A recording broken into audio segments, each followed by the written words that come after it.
নমস্কার, আমি রাতুল চট্টোপাধ্যায়। আমি শ্রীকৃষ্ণ বায়োকেমিক কলেজের ডিবিএমএস সেকেন্ড ইয়ারের ছাত্র।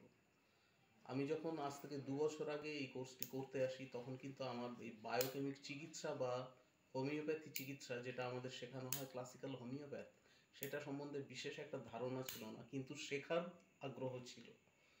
আমি সেই শেখার আগ্রহ থেকে এই কলেজে প্রথম অ্যাডমিশন নিই এবং দেখি এই কলেজে আমাদের থিওরিটিক্যাল শিক্ষার সাথে সাথে পুরো মাত্রায় প্র্যাকটিক্যাল রুগী দেখা এবং বিভিন্ন ক্যাম্প অ্যাটেন্ড করে সেখানকার রুগীদের সাথে প্র্যাকটিক্যাল কমিউনিকেট করা এবং চিকিৎসা করার যে বিষয়টা রাখা হয়েছে, এটা আমাদের একটা এক্সট্রা বেনিফিট দিচ্ছে সমস্ত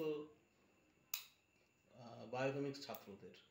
এই জিনিসটা আমার এই বায়োকেমিক কলেজের স্পেশালিটি বলে মনে হচ্ছে।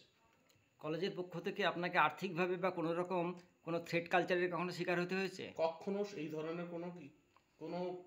এই ধরনের কোনো কালচারের প্রশ্নই এখানে আসে না।